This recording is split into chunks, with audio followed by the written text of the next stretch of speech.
Hello guys, welcome to my YouTube channel. This is 100 days of machine learning day 18. इस video में हम देखेंगे feature scaling. Feature scaling की first type है standardisation. आज की वीडियो में हम देखेंगे स्टैंडर्डाइजेशन, उसकी mathematics, formula and geometric integration, और साथ ही साथ हम एक छोटा सा प्रोजेक्ट भी करेंगे जिसमें हम स्टैंडर्डाइजेशन की कॉन्सेप्ट को कवर करेंगे। इसके अलावा देखेंगे कि वो कौन से एल्गोरिदम है मशीन लर्निंग के जहाँ पे स्टैंडर्डाइजेशन की ज़रूरत पड़ती है, एंड वो कौन से एल्गोरिदम है जहाँ पे स्टैंडर्डाइजेशन की एल्गोरिदम की मतलब स्टैंडर्डाइजेशन की ज़रूरत नहीं पड़ती। So let's get started. सबसे पहले मैं आप लोगों को एक छोटा सा एग्जांपल देता हूँ, उसके बाद हम देखेंगे कि what is standardisation. So the first question that arise in every mind कि स्केलिंग, फीचर स्केलिंग से पहले आता है फीचर इंजीनियरिंग, क्योंकि फीचर इंजीनियरिंग एक ऐसी कॉन्सेप्ट है जहाँ पे फीचर स्केलिंग ही आती है। ठीक है। So actually feature scaling is nothing but it is used to standardise the range of values. इससे पहले आपको पढ़ना चाहिए फीचर इंजीनियरिंग, क्योंकि फीचर स्केलिंग ही उसी के अंदर आता है। ठीक है। अगर आप चाहते हो कि मेरा मॉडल एक अच्छे तरीके से प्रेडिक्ट करे, उसका परफॉर्मेंस अच्छा हो, तो आप उससे पहले क्या करते हो, फीचर इंजीनियरिंग, जिसके अंदर फीचर स्केलिंग आता है। ठीक है। फीचर एक्सट्रैक्शंस है, बहुत सारे कॉन्सेप्ट है। नेक्स्ट आने वाले 15 to 20 videos complete feature engineering पर होंगे। So in this video we are going to discuss scaling, और स्केलिंग के अंदर दो टाइप्स है, स्टैंडर्डाइजेशन एंड नॉर्मलाइजेशन। आज का video just all about standardisation.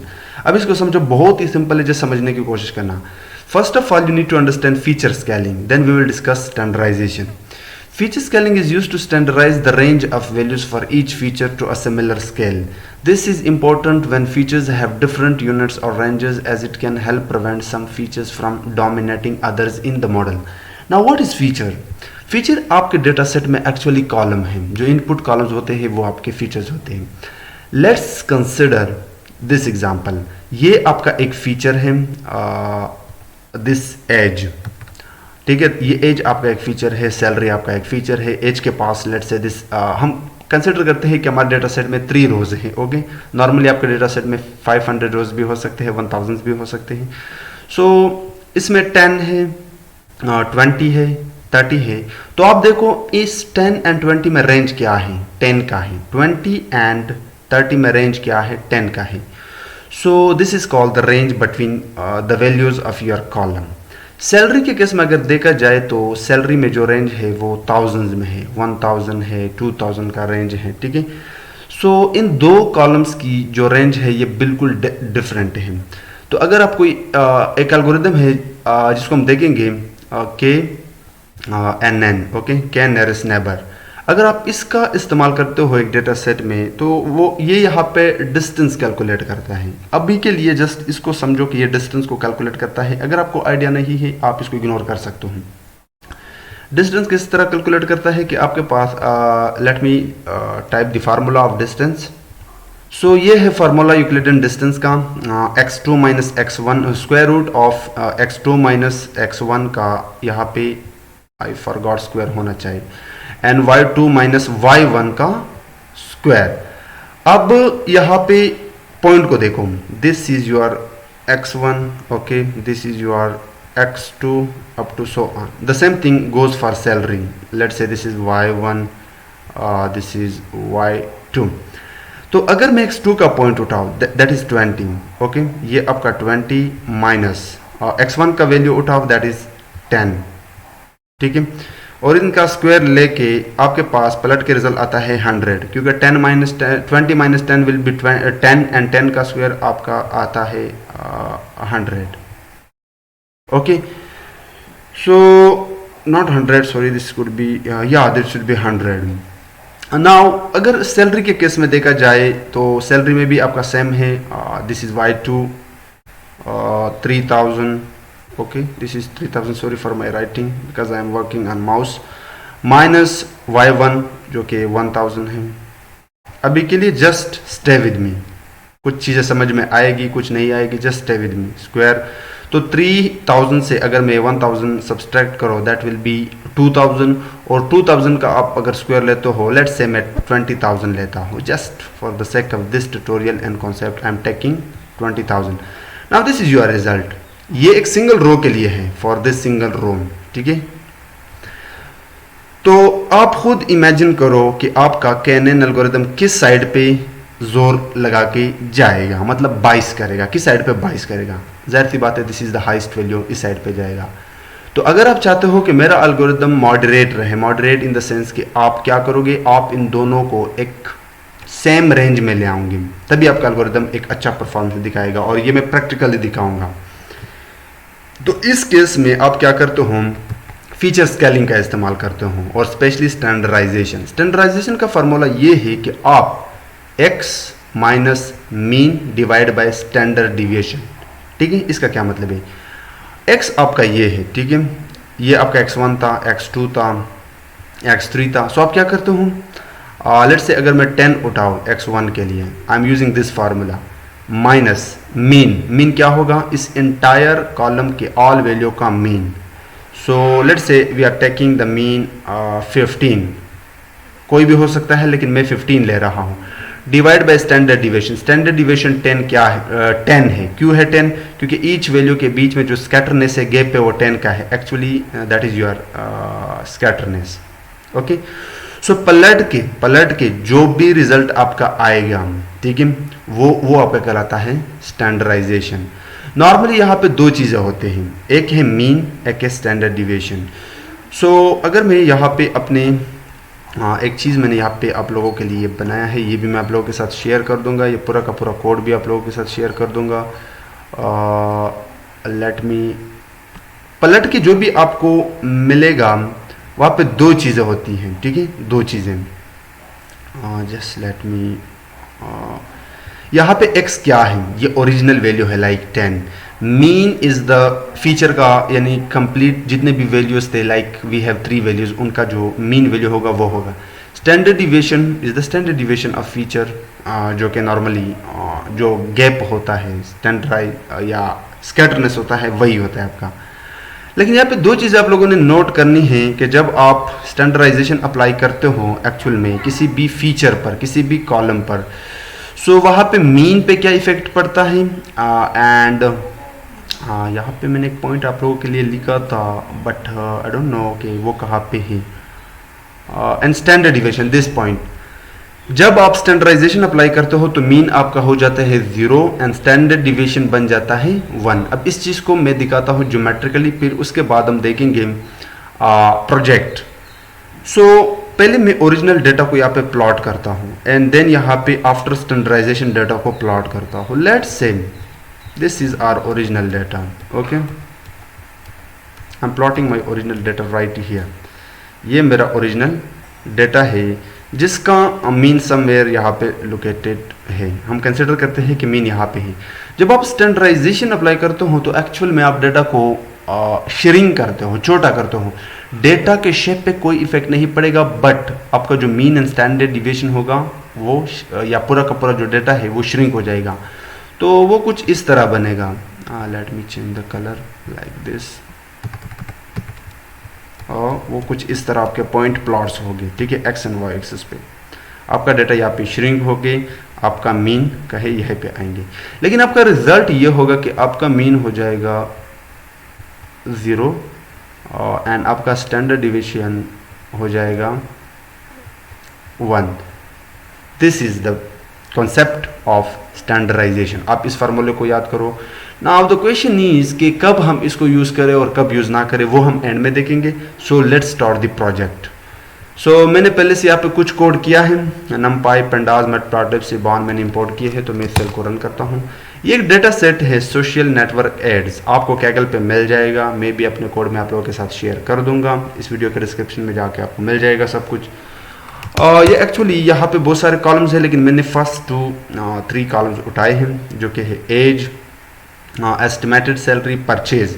इसका मतलब ये है कि अगर एक बंदे की एज इतनी है, लाइक 19, 35, और उसकी एस्टिमेटेड सैलरी इतनी है, तो क्या वो ऐड ख़रीदने के काबिल है या नहीं। 0 एंड 1 है, 1 रिप्रेजेंट करता है यस खरीद सकता है, 0 रिप्रेजेंट करता है। सो ये क्लासिफिकेशन प्रॉब्लम है, ठीक है, ट्रू एंड फॉल्स का।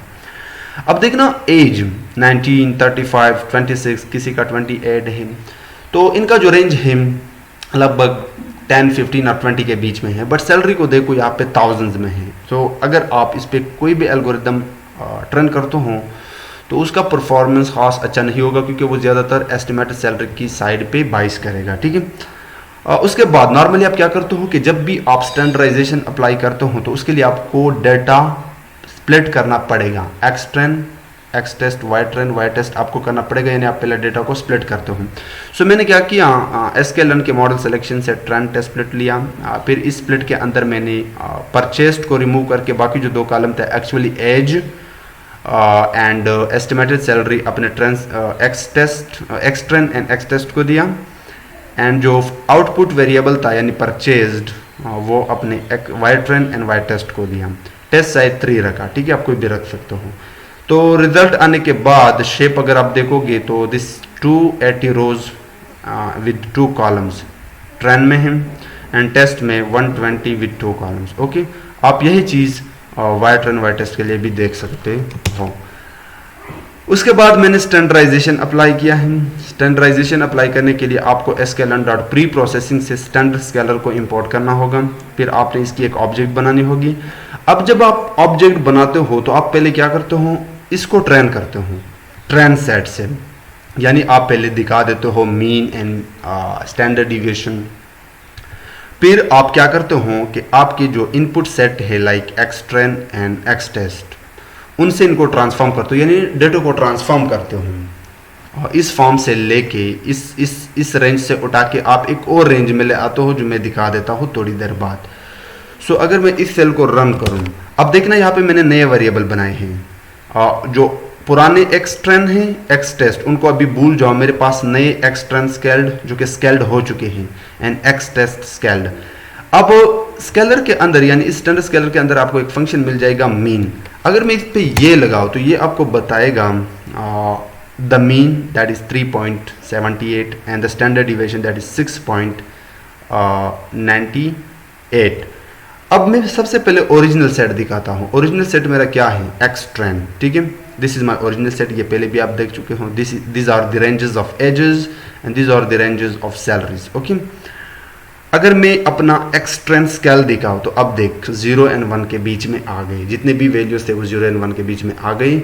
अब आपने डेटा को श्रिंक किया, एक स्केल में ले आया, एक रेंज में ले आया, जिससे आपका एल्गोरिदम किसी एक साइड पे बाइस नहीं करेगा, किसी एक साइड पर जाने की कोशिश नहीं करेगा, आइदर इट इज़ एज। लेकिन एक इशू ये है कि जब आप स्टैंडर्डाइजेशन अप्लाई करते हो तो आपका जो नया वेरिएबल होगा वो एक नमपाई एरे बन जाएगा। इस चीज़ को हम आगे देखेंगे, बट यही इसका सीन है। तो उससे बचने के लिए हमने क्या किया, हमने X test scale and x train scale को अगेन एक पेंडाज लाइब्रेरी में, एक पेंडाज डेटा सेट में कन्वर्ट किया while using X test scaled. Columns हमने अपने एक्स ट्रेन से उठा लिए। The same thing I have done for train set. Okay, अब अगर मैं दिखाऊं तो अगेन अब ये एक डेटा सेट मेरे पास आ गया, ठीक है, एक्स टेस्ट स्केल का एक डेटा सेट मेरे पास आ गया with the same ranges. Okay, अब मैं एक चीज़ आप लोगों को दिखाऊंगा। पेंडाज में आपके पास एक फंक्शन है डिस्क्राइब। मैंने क्या किया, जो ओरिजिनल सेट था एक्स ट्रेन, उस पर मैंने लगाया डिस्क्राइब। ये आपको कुछ मैथमेटिक्स एंड स्टैटिस्टिक ओवरव्यू देता है। अगर आप यहाँ पे मीन देखें एज वाले कॉलम में तो वो है 37, स्टैंडर्ड डिविएशन है लाइक 69,807। अगर आप स्टैंडर्ड डिविएशन देखें then it is 10 in case of age, but in case of estimated salary you have 34,641। अब यही चीज़ मैं अप्लाई करता हूँ अपने स्केल्ड वाले डेटा सेट पे जो मैंने स्केल्ड किया। तो मैंने ये रन करने के बाद अब मुझे इसको भी रन करना होगा। आई थिंक या लेट मी रन इट। सो मुझे इसको रन करना था। इसको रन करने के बाद okay, let me run all the above cell. कुछ गड़बड़ हो गई। ओके, सो रन करने के बाद this is your statistic and mathematics of scale set. अब देखना, मैंने बताया था कि मीन हो जाएगा 0 एज का, एस्टिमेटेड सैलरी का मीन भी 0 हो गया, but standard deviation is 1। Okay, so this is the effect. Okay, now effect क्या होगा कि जब आप स्टैंडर्डाइजेशन या स्केलिंग परफॉर्म करते हो, व्हाट इज़ द इफेक्ट। तो ये कुछ कोड है, बहुत ही सिंपल कोड है, आप इसको जाकर देख लेना। बट यहाँ पे मैंने क्या किया, कुछ भी नहीं किया है, मैटप्लॉटलिब का इस्तेमाल किया है। सबसे पहले मैंने प्लॉट बनाया है। एक्चुअली मैं एक सब प्लॉट के अंदर 2 प्लॉट दिखाना चाहता था, और फिर इसके अंदर मैंने स्कैटर प्लॉट का इस्तेमाल किया है जो रिलेशनशिप दिखाता है। उसके अंदर मैंने ओरिजिनल सेट से यानी एक्स ट्रेंड से एज और एक्स ट्रेंड से this should be x trend से एस्टिमेटेड सैलरी दिखाया, और फिर मैंने जो स्केल्ड किया था उससे एज एंड उसी ही से एस्टिमेटेड सैलरी दिखाया, बट मैंने उसका कलर रेड रखा। Just let me run it. After running you would see this is your before. Okay, this should be before, इसने क्यों नहीं दिखाया। Okay, I think this should be title, just plt dot title. अगर मैं ये use करो plt dot title,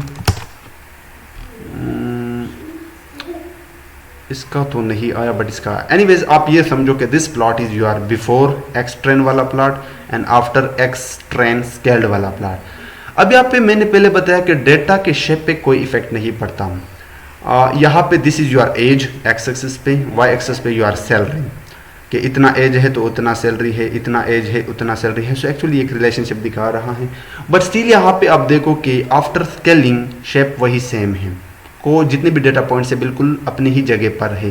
but नीचे scale को देखो, एज के केस में स्केल को देखो, यहाँ पे आपका स्केल जो है एज का वो इस तरह है, बट यहाँ पे देखो this is the scale and the same thing goes on salary. Okay, एक और प्लॉट आप लगा सकते हो यहाँ पे, KDA प्लॉट। अगर आप डिस्ट्रीब्यूशन देखना चाहते हो डेटा का, आई होप कि आपको आइडिया हो कि व्हाट इज डिस्ट्रीब्यूशन। सो मैंने सेम वही अप्लाई किया है, ट्रेन के एज एंड ट्रेन का estimated salary with title, again KDA plot with x train scaled and x train scaled age and estimated salary का कोई खास कोड नहीं है, आप इसको आराम से जाकर देख सकते हो। So before scaling, this is your age and this is your salary with probability. Okay, तो आप देख सकते हो कि यहाँ पे एक लाइन है, ओके, एक स्ट्रेट लाइन है।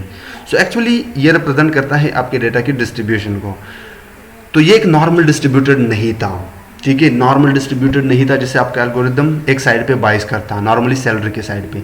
लेकिन आफ्टर स्टैंडर्ड स्केलिंग अब देखो आपका डेटा एक नॉर्मल डिस्ट्रीब्यूशन में आ गया विद दिस स्केलिंग, ठीक है, ऊपर नीचे यहाँ पे आपके प्लॉट्स दिख रहे हैं। सो यही फ़ायदा है। अब मैं आपको एक चीज़ दिखाता हूँ कि ये इम्पोर्टेंट क्यों है, हम स्केलिंग क्यों करते हैं। तो मैं सबसे पहले आपको दिखाता हूँ logistic regression. Logistic regression normally classification problem पे काम करता है 0 और 1 पे।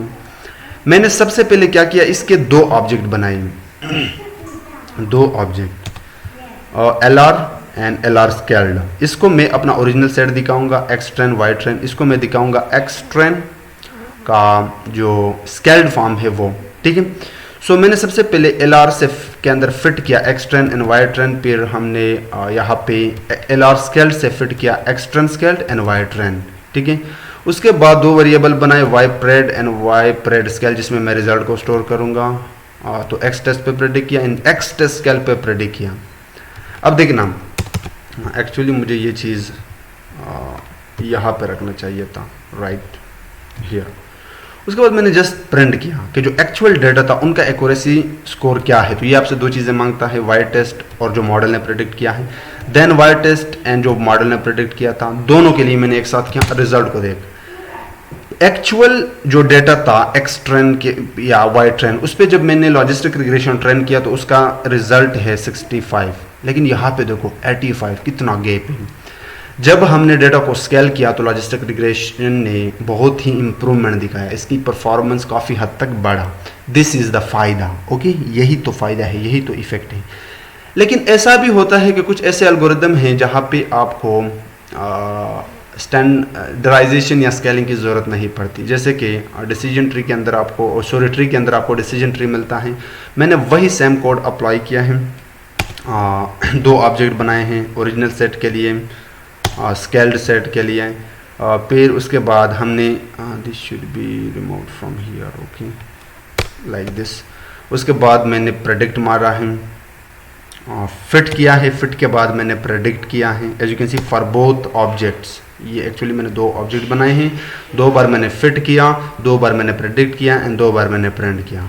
तो रिजल्ट देखो सेम है एज इट इज़, तो यहाँ पे कोई फ़र्क नहीं पड़ता। तो ऐसे एल्गोरिदम भी होते हैं जहाँ पे इसकी ज़रूरत पड़ती है और कुछ ऐसे एल्गोरिदम है जहाँ पे इसकी ज़रूरत नहीं पड़ती। So let's talk about it. When to apply? Standardization can be applied to both numerical and categorical features, although it is more commonly used for numerical features. Sorry. तो हम इसको तब इस्तेमाल करते हैं जब हमने डेटा को एक रेंज में ले आना हो, सिंपल, और नॉर्मली हम ज़्यादातर इसको न्यूमेरिकल फीचर्स के ऊपर अप्लाई करते हैं। और डेटा, और हमेशा कोशिश करना कि डेटा को स्प्लिट करना, स्प्लिट करने के बाद आप इसको यूज़ कर सकते हो। सो वो कौन से एल्गोरिदम्स हैं जहाँ पे इसकी ज़रूरत पड़ती हैं? Algorithm that require feature scaling, रट लो, मैं तो कहता हूँ अभी से रट लो। कैन एरेस नेबर, क्योंकि वहाँ पे हम डिस्टेंस कैलकुलेट करते हैं। सपोर्ट वेक्टर मशीन, ठीक है। Principal component analysis, gradient descent, वहाँ पे आपका लीनियर रिग्रेशन भी हो सकता है, लॉजिस्टिक रिग्रेशन भी हो सकता है। अगर डीप लर्निंग के केस में बात करें then neural networks. K means clustering and hierarchical clustering. यहाँ पे आप हमेशा जब भी आप एक ऐसा डेटा सेट पे काम करते हो जहाँ पे इन एल्गोरिदम को आपने ट्रेन करना है, तो कोशिश करो कि आप डेटा को स्केल करो। वो कौन से एल्गोरिदम है जहाँ पे इसकी ज़रूरत नहीं पड़ती? तो वो है decision tree, random forest and naive Bayes and AdaBoost. ना मैंने कुछ इंटरव्यू क्वेश्चन भी तैयार किए हैं, सो मैं चाहूँगा कि वो भी आप लोगों के साथ शेयर करो। तो इंटरव्यू में अगर आपसे पूछे कि what is standardization and why is it important in machine learning, तो आप सिंपली बताना कि ये एक प्रोसेस है जो न्यूमेरिकल डाटा को स्केल करता है, जहाँ पे मीन 0 बन जाता है और जो वेरिएंस है यानी स्टैंडर्ड डिविएशन वो 1 बन जाता है। और ये इंपॉर्टेंट इसलिए है क्योंकि यहाँ पे ये हेल्प करता है एक मशीन लर्निंग के एल्गोरिदम की परफॉर्मेंस को बढ़ाने में, ठीक है, कि तमाम फीचर्स की वैल्यूज़ इक्वल हो, जैसे कि सैलरी डोमिनेट कर रहा था किसको, एज को। Second question could be how does standardization differ from normalization. अब आपने नॉर्मलाइजेशन नहीं पढ़ा है, चूँकि हम नेक्स्ट वीडियो में पढ़ने वाले हैं, बट स्टिल मैं एक जनरल ओवरव्यू देता हूँ। Normalization scales data to a range between 0 and 1, ठीक है, लेकिन स्टैंडर्डाइजेशन स्केल्स करता है data mean of 0 and standard deviation of 1, ठीक है। What are the different methods of standardization? तो मैंने एक चीज़ यहाँ पे फॉरगेट किया कि स्टैंडर्डाइजेशन को आप एक्चुअली जेड स्कोर स्टैंडर्डाइजेशन भी कहते हो, ठीक है, मीन मैक्स स्केलिंग भी कहते हो। इसके अंदर कुछ और है लाइक रोबस्ट स्केलिंग, वो भी हम आगे देखेंगे। Next question be what are the advantages and disadvantages of standardization? So you could answer that advantages of standardization include ensuring all features are on the same platform, कि सबकी value scale होने के बाद बिल्कुल सेम प्लेटफॉर्म पे होगी। Improving the performance of some algorithm, जैसे कि मैंने बताया लॉजिस्टिक रिग्रेशन था आपके पास, okay, and allowing for better comparison between features, तो आप लोग ये स्टडी कर लेना। एंड डिसएडवांटेज में इंक्लूड लॉस ऑफ इंफॉर्मेशन। हाँ, सम टाइम क्या होता है कि जब आप इसको इम्प्लीमेंट करते हो और वहाँ पे आउटलायर्स हो तो उस केस में पंगा हो सकता है, ठीक है, सो ये भी हम आगे देखेंगे। व्हेन इज स्टैंडर्डाइजेशन नेसेसरी, कब ज़रूरत पड़ती है? जाहिर सी बात है जब आपने वैल्यू को रेंज में ले आना हो, सिंपल सा आंसर है। Can standardization be applied to categorical data? No, standardization is only applicable to numerical data, और ये बहुत ही ज़्यादा पूछा जाने वाला क्वेश्चन है। अगर वो आपसे पूछेंगे तो यही क्वेश्चन करेंगे। How does standardization impact model performance? जाहिर सी बात है अगर मॉडल ख़राब परफॉर्म दे रहा है और आपका डेटा अनस्केल्ड है, मतलब रेंजेस सही नहीं है, और आप उन फीचर्स को एक रेंज में ले आते हो, तो आपका मॉडल बहुत ही बढ़िया तरीके से इम्प्रूव होगा। Next question could be what are some common mistakes made when applying standardization? Common mistake include standardizing data before splitting into training and testing set. ये सबसे बड़ी मिस्टेक है कि आपने डेटा को अभी स्प्लिट ही नहीं किया और आपने स्टैंडर्डाइजेशन अप्लाई किया, तो बड़ा पंगा हो सकता है। ओके, स्टैंडर्डाइजिंग कैटेगोरिकल डेटा पर स्टैंडर्डाइजेशन अप्लाई करना, ये एक बहुत बड़ी मिस्टेक, और ये क्वेश्चन भी बहुत ज़्यादा पूछा जाता है, ये रट लो। And applying standardization unnecessary to data that doesn't require, और ऐसे सिचुएशन भी हो सकते हैं कि आपके डेटा पहले से ऑलरेडी एक अच्छे रेंज में हो और फिर आपको वो कहते हैं ना कि खारिश लग जाता है और आप कहते हो कि नहीं मैंने स्टैंडर्डाइजेशन अप्लाई करनी है, तो उस केस में भी सिचुएशन ख़राब हो सकती है। How can outliers impact standardization? Outliers can have a significant effect on standardization as they can skew the mean and standard deviation of the data. अब इसमें कुछ और चीज़ें हैं, right skewness, positive skewness and negative skewness. It is important to consider the presence of outliers and their effect on the standardization. हमेशा कोशिश करना कि अगर आपने स्टैंडर्डाइजेशन अप्लाई करनी हो तो आप कोशिश करोगे कि आप सबसे पहले डिटेक्ट करें आउटलायर्स को और फिर आप उन आउटलायर्स को रिमूव करके स्टैंडर्डाइजेशन अप्लाई करोगे, क्योंकि नहीं तो अगेन पंगा हो सकता है. Can standardization improve the interpretability of a model? In some cases, we can say that standardization can improve the interpretability of a model by ensuring that all features are on the same scale or platform. Okay, आप इसको जाके study कर लेना. So next video में हम पढ़ने वाले हैं normalization and its types. So see you in that video.